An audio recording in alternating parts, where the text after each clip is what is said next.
Rohatsu 2022.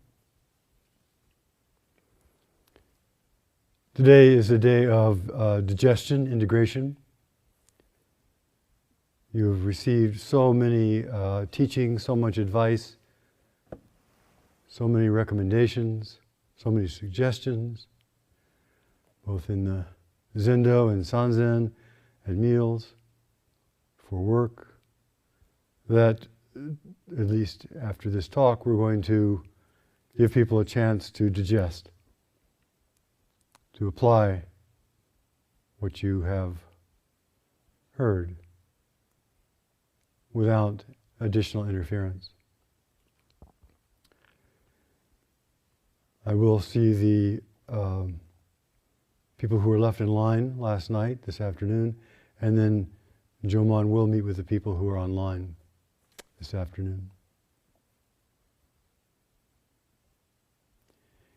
In thinking about this particular talk and what might be helpful given all of the plethora of advice and information and suggestions that you've already received, I was reading through Wang Po, the great Wang Po, and he is so profound and is so rich and so deep that I thought that maybe what would be better than adding more trivia, to just let Wang Po speak for us all. In the record of Wang Po, it actually is interesting because one of his main disciples, one of his Dharma heirs, Pei Su, was like the chancellor or vizier or senior person in the Chinese government. And so because he was Wang Po's student, and he spent a lot of time with him, and he wrote down much of what he heard, and you'll see, I think that record may have been more legitimately passed on than many of the other records which are often apocryphal. Apocryphal, not hypocritical. So here's what Pei Su says in the beginning, the introduction to Wang Po's teaching. The great Zen master Wang Po, who died in 850 CE, was the third in the direct line of descent from Wei Nang, the sixth ancestor. Wei Nang, the sixth ancestor, is the protagonist of the Platform Sutra, the central figure in place of the Buddha. And a pupil, and also a fellow disciple of Hui Hai. There's a wonderful book in the library called Swampland Flowers, the letters of Hui Hai. And Wang Po is also the teacher of Rinzai, Linji. So he was buried in the Tang dynasty and between very eminent teachers at that time. He says, holding in esteem only the direct method of the highest vehicle, which cannot be communicated in words. He taught nothing but the doctrine of the one mind, holding that there is nothing else to teach, in that both the mind and substance are spacious, unfixed, empty, and the chain of causation is motionless. The chain of causation is motionless. You can see that causation and the results of causation both happen simultaneously. So Pei Su, badly pronounced, met Wang Po when Pei Su was visiting a monastery, and he saw a portrait on one of the walls. If you go to the Chinese monasteries, often there are kind of an adobe stucco covering of the walls, and on those stucco there have been, things written or portraits or kind of like a bulletin board of the monastery. And he saw a portrait of a famous teacher there, and a monk was there nearby, and he said, "I see the image. Where is the real person?" The monk didn't really know how to respond. But it just happened that Wang Po was coming by and said, what's going on? And he said, well, ask me the same question. So Pei Siu said, I see the image, where is the real person? And Wang Po instantly said, Pei Siu, where are you right now? Where are you right now? And somehow that touched him very deeply, that recognition.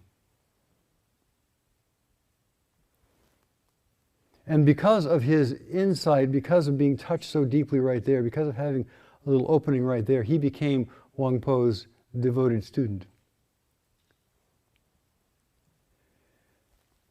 He continues, in 843, when I was in charge of the district of Chonglin, I welcomed Wang Po on his coming to that city from the mountain where he resided.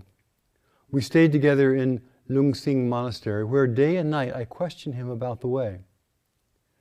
Moreover, in 849, 6 years later, while governing the district of Wangling, I again had occasion to welcome him ceremoniously to the place where I was stationed. And this time we stayed quietly at Kuaiyong Monastery, where I studied under him day and night. After leaving him, I recorded what I had learned. And though able to set down only about a fifth of it, I esteem it as a direct transmission of the doctrine.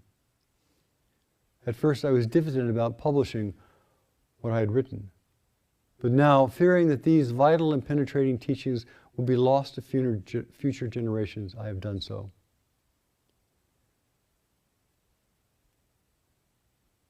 So you can imagine someone being chosen disciple and spending hours and hours and hours with her and writing down everything that she said. There's a number of cases like this in the Chinese literature. He continues, moreover, I gave the manuscript to the monks Tai Chu and Fa Qian, requesting them to return to the monastery on the old mountain and ask the elder monks there how far it agrees with what they themselves used to hear frequently in the past. So Wang Po died in approximately 850, and he was studying with him just before his death. And then he wrote all this down, had it checked with the monastery monks who were still alive when Wang Po was teaching. And then here is the teaching of Wang Po. Mind is like the sun journeying through the sky and emitting glorious light uncontaminated by the finest particle of dust. And by mind, it does not mean thoughts. The thinking mind is not what the mind refers to in these teachings. Thoughts are just like eyes, ears, nose, tongue, body, and thought, thinking, is a sense. Is an activity of the sense. That's all we are, it's just activity of the senses. But mind refers to that which is fundamental, that which from which thought originates. To those who have realized the nature of reality, there is nothing old or new, and conceptions of shallowness and depth are meaningless. There is nothing old or new, and conceptions of shallowness and depth are meaningless. Now, a little aside, if we look at what our life is composed of, really look at what the essential bits are. And we all start off by, thinking of the fingers and toes and eyes and nose and dirt and air and the 5 or 6 elements. And then we look at them more closely. What are the 5 elements composed of? And if we look closely, we see that for anything to exist, it has to be separated, differentiated, discriminated from something else. If there is knowing, it has to be contrasted with, set in pair with not knowing. They come together. If we don't know, then there's also knowing. If there's up, there's down. If there's in, there's out. all these relative terms. And if we look at what makes those relative terms, it is the discerning, discriminating mind. The mind that says, oh, this is a finger and this is a toe. The mind that says, this is here and that is there. The mind that says, this is the foreground, this is the background. So if we look carefully at anything, its existence is because we have discerned it. We have separated it out. We have identified it. We have used the thinking mind to make two. So when he's talking about the nature of reality, he's talking about before the thinking mind sets things up into old and new, borrowed or blue, shallow or deep. Same thing as we are doing Zazen, and as we are paying attention to the essence of mind, it's not concerned with what shape we have, or what gender we have, or what age we have, or whether feel like we've been successful or unsuccessful in life, or whether we've had trauma or no trauma. It's not about any of those things. It's about that which is before the stories of all that have proliferated, have come to be. So when we are working at this level of reality, it's not about problem solving. There is a place for problem solving. We have to solve problems in order to, cook a meal. We have to solve problems in order to, get our cars to run. But this place of reality includes all of that, but actually is kind of, in a way, larger, more inclusive before. So continuing with Wang Po. Those who speak of it do not attempt to explain it, establish no sects, and open no doors or windows. That which is before you is it. Begin to reason about it, and you will at once fall into error. Again, the same thing I was mentioning earlier is reasoning is when we start discerning and saying this from that, this from that, this from that. There's a place for that, of course. We have to know, that we pick up our fork, we have to know where it's aimed at. So it's important to be able to discriminate. On the other hand, when we're talking about this level of experience, it's about the totality of our own experience right here, right now, which has no comparison. It is unique. It is the only one like it in our universe. And so, that which is you,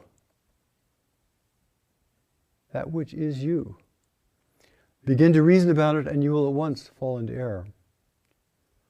Only when you have understood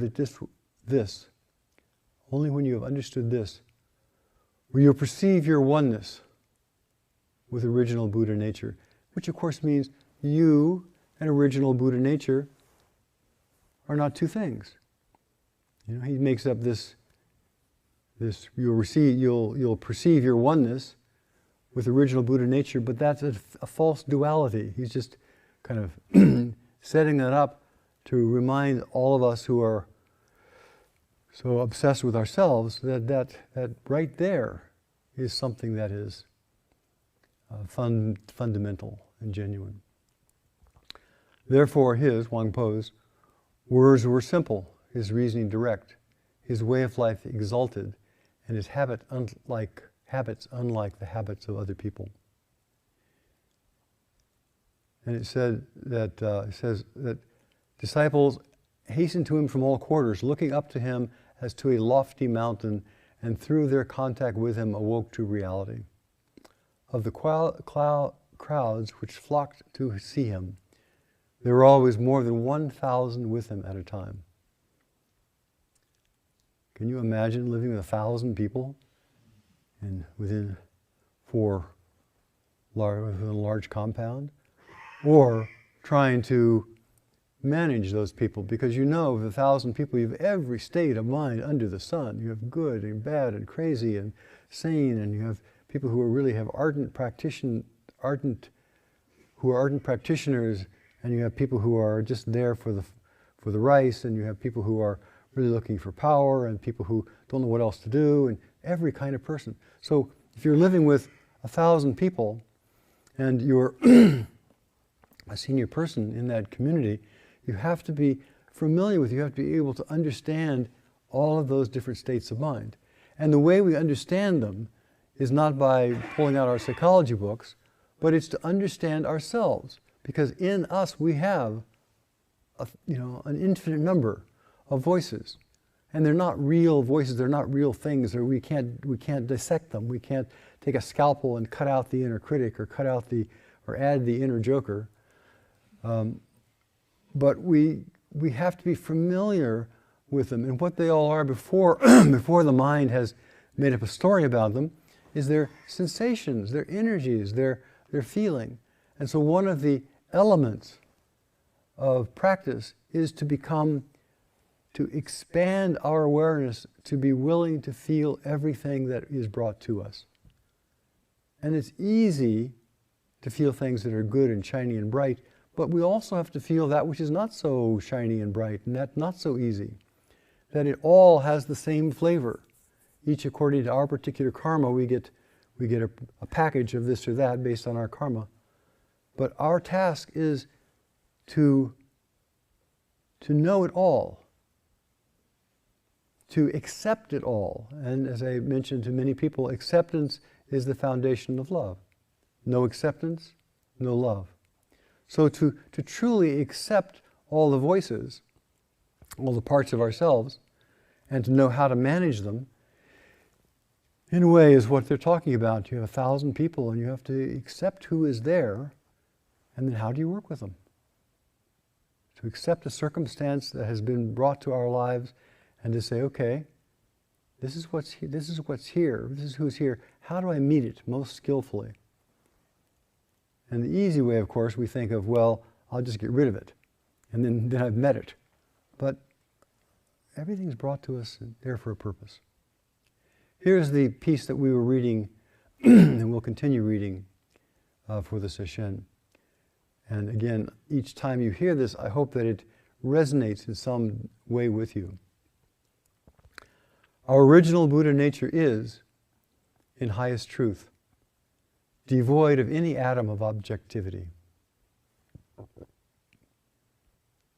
Our original Buddha nature, our original life, our original body, our original mind, our original nature, the truth, is devoid of any atom, the smallest flicker of objectivity, of otherness. And of course, that means eyes, ears, nose, tongue, body, mind. Everything that is experienced is devoid of otherness. It is fluid, omnipresent, silent, pure, glorious, and mysterious, peaceful. And that is all. Now, of course, as soon as we say it is, we begin thinking, oh, there is something that has these qualities. But this is not about something having something else. This is about the eyes opening and being able to see. The natural function of an eye. It sees whatever it sees. It is perhaps totally omniscient, totally omniscient with the visual field. We see what we see. We see everything that we can see. Not in the future, not in the past, not as a abstract idea, but we see what we see. We can't see anything other than what we can see. And the same thing is true with the breath. We breathe the breath we breathe. We can't breathe another breath. Someone else's stomach doesn't gurgle. We have to accept that this right here, this body, this breath, this practice, this mind, this moment is exactly fluid, exactly omnipresent, exactly silent, except for sometimes the abdomen is a little exciting, pure, peaceful. And that's all. Enter deeply into it. And the it, of course, is our life. Enter deeply into that which is aware. Enter deeply. How can you not be enter deeply into it? How can it be something other than you? And this is about entering deeply, is simply recognizing that we have already, that it already permeates us.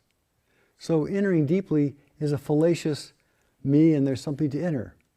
But waking up to the fact that we have already been penetrated might be a little different way of saying it.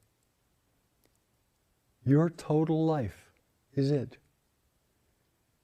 Your total life in all of its fullness, utterly complete. Now, that's so, we hear that kind of thing, it's so hard. You're sitting in Sesshin, you're breathing. What you're breathing is utterly complete. What you're breathing is the only breath you can breathe. You cannot breathe another breath. What you're seeing is the only thing you can see. In that moment, you cannot see something else. And we're sitting here imagining that there's a bigger, better, wiser, whatever of us. But the experience of right now is only the experience of right now. There is no other experience in that moment. So we are omnipotent as far as, we're all knowing as far as what we see in that instant, what we feel in that instant. And then we look and see, what is an instant anyhow? It's a whole other koan in itself. Your life, your total life is it, in all of its fullness, utterly complete. So, from that vantage point, every single person here is already sitting here whole and complete. What are we doing here then? Well, you can ask yourself that. Even though you go through all the stages of a bodhisattva progress toward Buddhahood, one by one, when at last, in a single flash, you only attain to full realization, you will only be realizing the Buddha nature which has been with you all the time. And yet,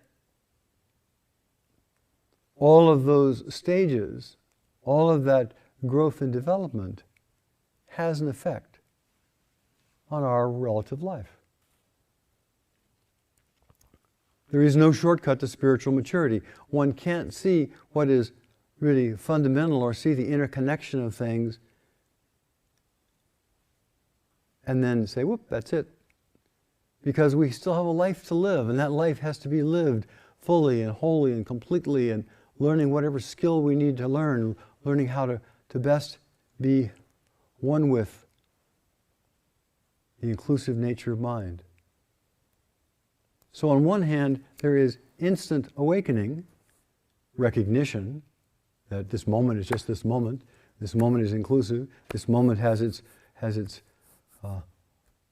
brightness, its knowing, and simultaneously there is the endless path of maturation, the endless path of learning. There's a koan, Mumonkan, I think, maybe both, where ex-master, I can't remember his name, says, I don't ask you about the 14th of the month, or the 5th, I don't ask you about after the 15th of the month, what can you say? And nobody answers. He says, every day is a good day. And that means every day, just as it is, every day, as we are living this life, as we are solving our problems, as we are meeting our obstacles, on one hand, it's just fine. Every season is just fine. Simultaneously, it means everything we're learning, every day is a day of learning, every day is a day of insight. That too means every day is a good day. So simultaneously, we are whole and complete, and simultaneously, we are broken ducks, simultaneously. And the discriminating mind is the one that says, oh, good, bad, good, bad, good, bad, good, bad. But before that mind starts, we just our particular bundle of karma.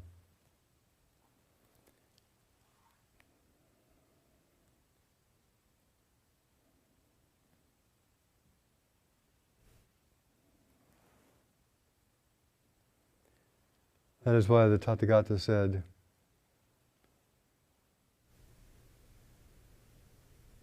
I truly attain nothing from complete unexcelled enlightenment. Had there been anything attained, Dipankara Buddha, who was his kind of former Buddha, the Buddha of a previous life, whom Shakyamuni Buddha studied with, apocryphally, would not have made the prophecy concerning me. In the Pali Canon, one of the gifts of a Buddha is to be able to make a prophecy about people's awakening, make a prophecy about the unfolding of someone's karma. And so Dipankara Buddha did that for Shakyamuni Buddha before he was Shakyamuni Buddha. He said, this Dharma is absolutely without distinctions, neither high nor low. We call it Bodhi. It is the pure foundation of awareness, which is the source of everything, and which, whether appearing as sentient beings or appearing as Buddhas, appearing as mountains and rivers of the world, appearing as forms, as that which is formless, or that which penetrates the whole universe, is absolutely, it says without distinctions, but you can't have all those things. On the same time, the inclusive nature of mind has to include discrimination. So there is a knowing of the dreamlike nature, the knowing of the inclusive nature of mind, the knowing of the non-separation, the knowing of the oneness of things, and part of that knowing, part of knowing the dreamlike nature of mind, part of that knowing is being able to be skillful, to live ethically, to be able to know what is helpful, what's not helpful for the people. So it's very important that we not imagine that if we just become kind of a numb, mindless lump, that somehow that touches liberation. There has got to be the insight in the experience and the functioning. And that functioning is, of course, our life.